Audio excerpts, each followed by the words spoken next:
बिस्मिल्लाहिर्रहमानिर्रहीम अस्सलाम वालेकुम dear students, how are you? I hope you'll be fine. New countdown book 6 के अंदर हमने स्टार्ट किया था चैप्टर नंबर 5। इसके इनिशियल क्वेश्चन नंबर 7 तक हमने कंप्लीट कर लिया था। आज उसके आगे से सॉल्व करेंगे, तो वीडियो एंड तक देखिएगा, स्किप मत कीजिएगा और अच्छी लगे तो प्लीज़ लाइक कीजिएगा, अपने फ्रेंड्स के साथ ज़रूर शेयर कीजिएगा। स्टार्ट करते हैं। यहाँ पर बच्चों अभी तक जो हमने रेशोज़ के क्वेश्चंस किए थे उसके अंदर सिर्फ सिंप्लीफाई करना था। जस्ट लाइक फ्रैक्शंस के अंदर हम जो न्यूमरेटर और डिनोमिनेटर को सिंप्लीफाई करते हैं, ऐसे ही रेशोज़ के अंदर हम एंटीडिसेंट और डिसेंडेंट जो है उन दोनों को सिंप्लीफाई करते हैं, यानी फर्स्ट और सेकंड वैल्यू को सिंप्लीफाई करते हैं। क्वेश्चन नंबर 8 एंड ऑनवर्ड्स, अब हमारे पास यहाँ पर एक रेशो को शेयर कैसे किया जाता है वो हमने यहाँ पर सीखना है। तो यहाँ पर आपके पास है the ratio of two quantities is 2:7, यानी कि हमारे पास दो चीज़ें हैं, उनका रेशो हमें 2:7। तो हम सबसे पहले इसका टोटल नंबर ऑफ़ यूनिट्स निकालते हैं और उसके बाद फिर हम इसको कंपेयर करते हैं। उसके बाद आपसे कह रहे हैं if the first quantity is 28 find the second. देखो बच्चों, ये आपको पता होना चाहिए कि रेशो सिंप्लीफाइड फॉर्म के अंदर दो अलग अलग क्वांटिटीज़ को बताया जाता है, ठीक है। जैसे कि हमारे पास फ्रैक्शन हो 4/16, तो 4/16 को जब हम सिंप्लीफाई करेंगे तो वो हमारे पास 1/4 आएगा। तो 1/4 is the simplified form of fraction. बिल्कुल इसी तरह से 4:16 है आपके पास, तो आप उसको जब सिंप्लीफाइड फॉर्म में लिखेंगे तो वो 1:4 बनेगा। तो रेशो सिंप्लीफाइड फॉर्म में लिखा जाता है। उसकी जो एक्चुअल क्वांटिटीज़ होती हैं, अगर आपको वो पता लगानी हो तो उनमें से अगर आपको कोई भी एक क्वांटिटी बता दी जाए तो आप उसको ईजिली फाइंड आउट कर सकते हैं, ठीक है।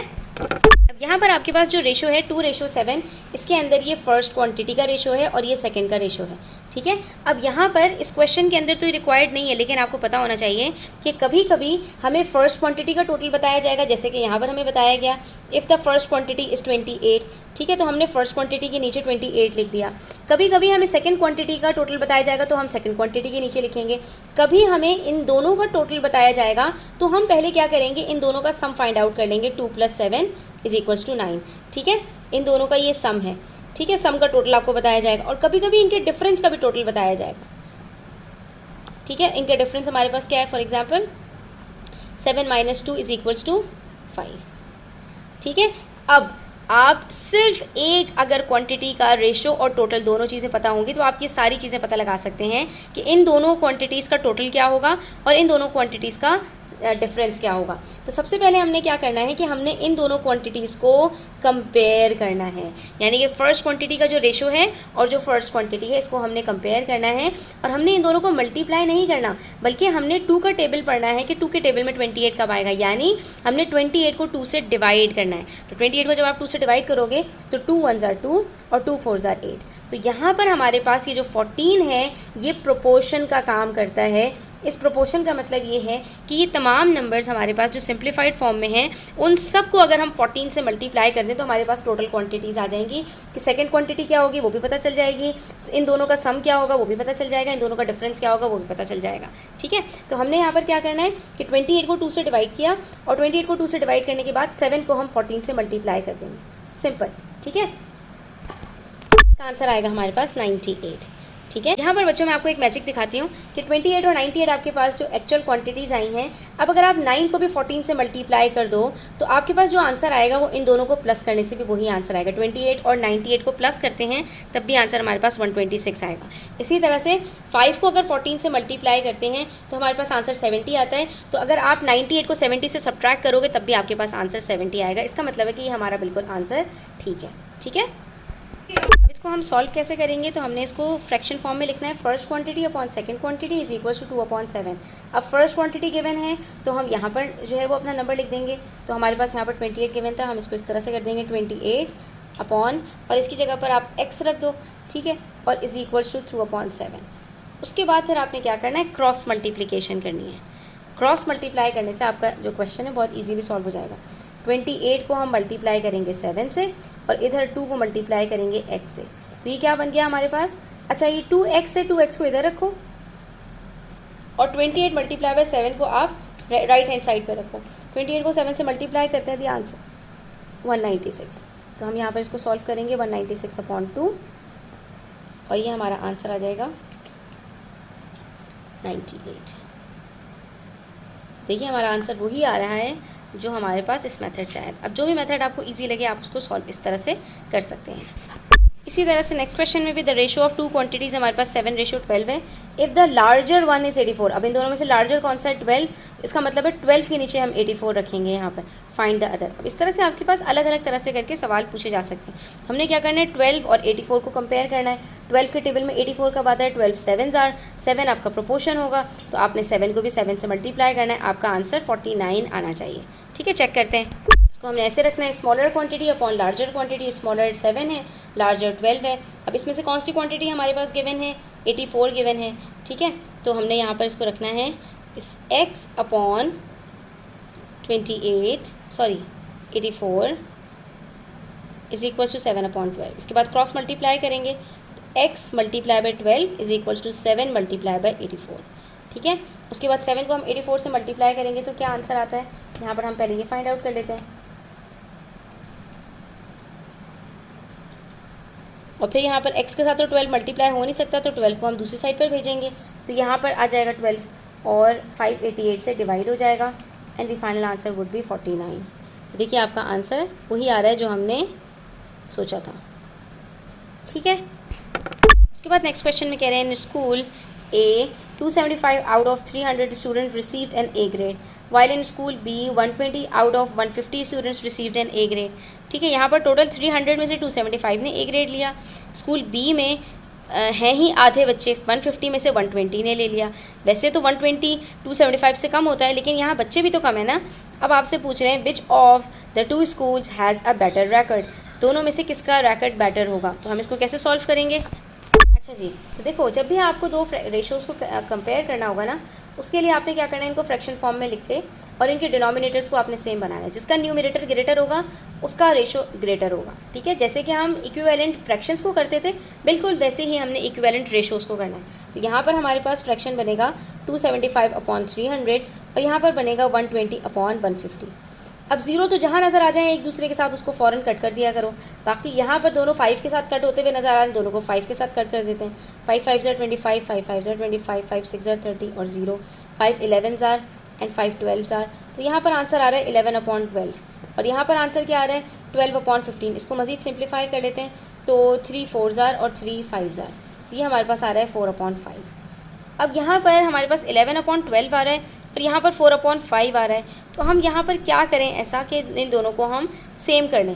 तो ऐसा करने के लिए बच्चों आपको सीधा सीधा इनके डिनोमिनेटर्स को सेम हम कैसे बनाते थे, फ्रैक्शंस में एक दूसरे से मल्टीप्लाई कर देते थे। 12 को 5 से मल्टीप्लाई कर देंगे और 5 को 12 से मल्टीप्लाई कर देंगे। ठीक है, ऐसा करने से क्या होगा, ये बन जाएगा 55/60 और ये बन जाएगा 48/60।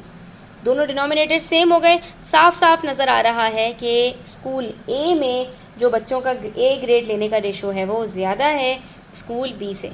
ठीक है बच्चों, यहाँ पर हमें ये पता चल गया कि इक्विवेलेंट रेशोज़ के कॉन्सेप्ट से हम अननोन क्वांटिटी को फाइंड आउट भी कर सकते हैं और हम ये भी पता लगा सकते हैं कि किस रेशो में हमारे पास न्यूमरेटर या डिनोमिनेटर में से क्वांटिटी किसकी ज़्यादा होगी। ठीक है, अब क्वेश्चन नंबर 11 में हमसे कह रहे हैं the ratio of milk to water in a container is 5:1 by volume. ठीक है, हमें जो है वो मिल्क टू वॉल्यूम का यहाँ पर रेशो बता रहे हैं 5:1 का है। If the total volume of the mixture is 9 litres find the volume of water in it. हमने जब क्वेश्चन नंबर 8 और 9 स्टार्ट किया था वहीं पर ये बात डिस्कस की थी कि कभी कभी रेशो बताकर आपको किसी एक की एक्चुअल क्वांटिटी बताई जाएगी, कभी आपको दूसरे की एक्चुअल क्वांटिटी बताई जाएगी, कभी इनके टोटल की एक्चुअल क्वांटिटी बताई जाएगी और कभी इनके डिफरेंस की एक्चुअल क्वांटिटी बताई जाएगी। अब यहाँ पर इन्होंने हमें किसकी एक्चुअल क्वांटिटी बताई है, if the total volume of the mixture is 9 litres, यानी कि अगर हम इन सबको प्लस कर दें और उसको 9 लीटर्स के अगेंस्ट में रखें तो वॉल्यूम ऑफ वाटर कितना होगा हमारे पास। इसको हम यहाँ पर कैसे सॉल्व करेंगे। हमने यहाँ पर सबसे पहले मिल्क टू वाटर का रेशो लिख दिया 5:1 का। ठीक है, अब जब हमें टोटल बताया जाएगा ना एक्चुअल क्वांटिटी का, तो हम यहाँ पर सम ऑफ रेशोज़ फाइंड आउट कर लेंगे। इन चीज़ों के अंदर बार बार प्रैक्टिस करने से बच्चों आपको अच्छे से समझ में आ जाएगा कि ये इक्विवेलेंट रेशोज़ के अंदर हम प्रोपोर्शन का काम कर रहे होते हैं, यानी देखते हैं कि कौन से रेशो की एक्चुअल क्वांटिटी गिवन है, उन दोनों को कंपेयर करती है कि जो हमारे पास आंसर आता है वो कहलाता है प्रोपोर्शन। उस प्रोपोर्शन का काम क्या होता है कि जितने रेशोज़ होते हैं, चाहे क्वांटिटीज़ हो, चाहे इनका टोटल हो, चाहे इनका डिफरेंस हो, वो एक्चुअल के साथ उस प्रोपोर्शन के साथ मल्टीप्लाई होते हैं। तो हमारे पास यहाँ पर जो सम ऑफ रेशोज़ है वो क्या है, 9 लीटर्स। हमें 9 लीटर्स दिया हुआ है, तो हम ऐसी सिचुएशन में यहाँ पर सम ऑफ रेशोज़ तो हमें यहाँ पर दिया हुआ है 5 + 1 = 6 यूनिट्स। ठीक है, सम ऑफ रेशोज़ को हम यूनिट्स में लिखते हैं। और यहाँ पर हमें यहाँ पर जो सम ऑफ वॉल्यूम दिया हुआ है, सम ऑफ मिक्सचर या वॉल्यूम ऑफ मिक्सचर हम कह सकते हैं, तो वो हमें यहाँ पर दिया हुआ है 9 लीटर्स। इसका मतलब है कि जो रेशोज़ का टोटल 6 यूनिट्स है ये 9 लीटर्स के बराबर है। ऐसे में हम इसको इस तरह से सॉल्व करते हैं, 6 units = 9 litres. So 1 unit = 9/6, that is 3/2 litres. ये आ गया हमारे पास प्रोपोर्शन। अब हम इसको 5 को मल्टीप्लाई कर दें 3/2 से, तो हमें मिल्क की एक्चुअल क्वांटिटी पता चल जाएगी। 3/2 को हम 1 से मल्टीप्लाई कर दें तो हमें वाटर की क्वांटिटी पता चल जाएगी। ठीक है, और अगर 5 - 1 कर दें 4, तो 4 को मल्टीप्लाई कर दें 3/2 से, तो इन दोनों के बीच में जितना डिफरेंस है वो हमें पता चल जाएगा। अब सवाल में हमसे क्या पूछा है, वॉल्यूम ऑफ वाटर। तो जब वॉल्यूम ऑफ वाटर हमसे पूछा है बच्चों, तो हम यहाँ पर जो वॉल्यूम ऑफ वाटर निकालने के लिए जो रेशो ऑफ वॉल्यूम वाटर है उसको हम प्रोपोर्शन से मल्टीप्लाई कर देंगे। ठीक है, जो ये आपके पास आंसर आएगा 3/2, आपने देखना है कि वाटर आपके पास कितना है, आपने इसको 1 से मल्टीप्लाई किया तो आपके पास ये आंसर आ गया 3/2 लीटर्स। इसका मतलब है कि 9 लीटर्स में से आपके पास जो पानी है वो 3/2, या आप इसको कन्वर्ट कर सकते हो डेसिमल में, आपके पास 1.5 लीटर्स आंसर आ जाएगा। यानी 9 लीटर में से 1.5 1.5 लीटर पानी है और बाकी 7.5 लीटर्स दूध है। जब आप 5 को मल्टीप्लाई करोगे 3/2 से, तो 5 3 = 15, 15/2 = 7.5।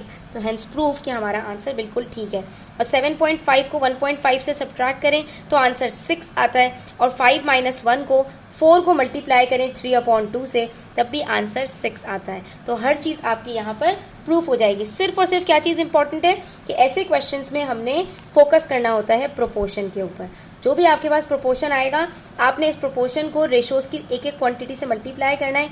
5 से मल्टीप्लाई करेंगे तो मिल्क की एक्चुअल क्वांटिटी, 1 से मल्टीप्लाई करेंगे तो वाटर की एक्चुअल क्वांटिटी, 5 + 1 6 से मल्टीप्लाई करेंगे तो हमारे पास टोटल वाटर और मिल्क की क्वांटिटी, और 5 - 1 4 से मल्टीप्लाई करेंगे तो इन दोनों के दरमियान में जो डिफरेंस है, यानी कि पानी से दूध कितना ज़्यादा है, वो आपको यहाँ पर एक्चुअल क्वांटिटी पता चल जाएगी। नेक्स्ट क्वेश्चन नंबर 12 में हमसे कह रहे हैं find the continued ratio for 2:3 and 3:4। Continued ratio का मतलब ये होता है आपके पास दो अलग अलग रेशोज़ के अंदर कोई एक क्वांटिटी एक जैसी आ जाए, तो आपने यहाँ पर तीनों को अगर एक साथ रेशो फाइंड आउट करना हो तो कैसे फाइंड आउट करेंगे, ये हमने फाइंड आउट करना है। यहाँ पर बताने की कोशिश ये कर रहे हैं बच्चों कि हमारे पास 3 क्वांटिटीज़ हैं, A, B और C। हमने सपोज कर लिया कि A/B हमारे पास 2:3 है और B/C हमारे पास 3:4 है। मैंने यहाँ पर B को 2 दफ़ा क्यों लिखा, क्योंकि आप देख सकते हो कि यहाँ पर हमारे पास जो 3 है इन दोनों में कॉमन है। ठीक है, ऐसे रेशोज़ को हम कंटिन्यूड रेशो कहते हैं कि दो अलग अलग जो है वो रेशोज़ के अंदर कोई एक क्वांटिटी आपके पास सेम हो जाए। ठीक है, तो ऐसी सिचुएशन में बच्चों आपने देखना है कि आपके पास कौन सा नंबर सेम है। तो हम यहाँ पर कहेंगे कि since the common term is B। ठीक है, तो हम यहाँ पर इसको कैसे एक्सप्रेस कर सकते हैं,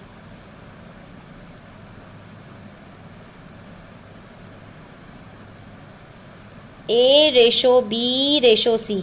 A के नीचे हमने रखा 3, A के नीचे हमने रखा 2, B के नीचे हमने रखा 3, और फिर जो दूसरा रेशो है उसके अंदर भी हमने 3:4।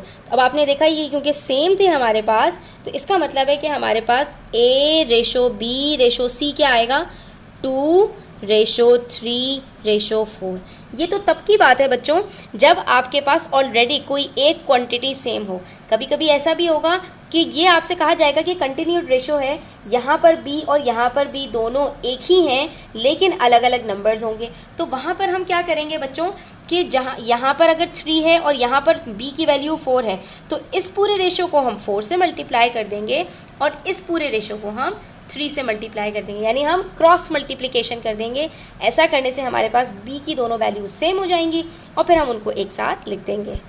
इसके पीछे की जो साइंस है ना वो यहाँ पर समझ लो तो मज़ा आएगा आपको ये क्वेश्चन आपको समझने में। हम बेसिकली यहाँ पर कर क्या रहे होते हैं, एक्चुअल क्वांटिटीज़ लेते हैं हम यहाँ पर कि हमारे पास 3 क्वांटिटीज़ हैं, ठीक है। हमारे पास 3 चीज़ों की प्राइस है, फॉर एग्जांपल टेबल, चेयर और कबर्ड, ठीक है। अब हम यहाँ पर सपोज करते हैं कि हमारे पास टेबल की जो एक्चुअल क्वांटिटी प्राइस है वो है हमारे पास यहाँ पर $15, ठीक है। चेयर की जो प्राइस है वो है हमारे पास बल्कि 15 तो सही नहीं रहेगा, यहाँ पर हम ले लेते हैं $10, ठीक है। और यहाँ पर हम ले लेते हैं $15, एक चेयर की प्राइस है, और ये है हमारे पास $20, ठीक है। अब हमने कहा कि टेबल की जो प्राइस है इसको आप ए सपोज कर लो, चेयर की जो प्राइस है उसको बी सपोज कर लो, कबर्ड की जो प्राइस है उसको सी सपोज कर लो। और फिर मैं आपसे कहूँ कि आप मुझे यहाँ पर A/B कैलकुलेट करके दिखाएं, तो आप कैसे करेंगे इसको। A/B कैलकुलेट करने के लिए आप 10/15 लिखेंगे। इन दोनों को जब आप सिंप्लीफाई करेंगे तो दोनों 5 से सिंप्लीफाई हो जाएंगे, 5 2s are 10 और 5 3s are 15, आपके पास आंसर 2/3 आएगा। तो A/B के अंदर आपके पास 2/3 आंसर आ रहा है। फिर मैं आपसे कहूँगी कि मुझे B/C अलग से कैलकुलेट करके दिखाएं, तो अब आप B और C की वैल्यूज़ लेंगे 15/20, और इन दोनों का जब रेशो आप फाइंड आउट करेंगे तो आपके पास अगेन दोनों 5 से कट हो जाएंगे, 5 3s are 15, 5 4s are 20, क्या आंसर आएगा आपके पास 3/4। अब यहाँ पर पहले मैंने आपको 3 क्वांटिटीज़ के अंदर पहले 2 अलग क्वांटिटीज़ का रेशो निकलवाया, फिर उसके बाद 2 अलग क्वांटिटीज़ का रेशो निकलवाया। तो ऐसी सिचुएशन में अगर आपके पास तीनों किसी एक ही नंबर के मल्टीपल्स होते हैं तब तो आपके पास जो सेम नंबर होता है, सेम क्वांटिटी होती है, उसका रेशो सेम आता है। लेकिन कभी कभी क्या होता है कि हमारे पास यहाँ पर अलग अलग टाइप के नंबर्स होते हैं। लेट सपोज यहाँ पर हम नंबर्स ले लेते हैं 10, 15 और 18, ठीक है। तो अब जब मैं इन दोनों का रेशो फाइंड आउट करूँगी A/B, तो मेरे पास यहाँ पर 10/15 का रेशो तो 2:3 आएगा, ठीक है, वही सेम आएगा जो पहले था। लेकिन अब जब 15:16 का रेशो फाइंड आउट करूँगी बच्चों B/C का, तो अब आप देख सकते हो कि हमारे पास यहाँ पर B की वैल्यू अब 3 नहीं आएगी।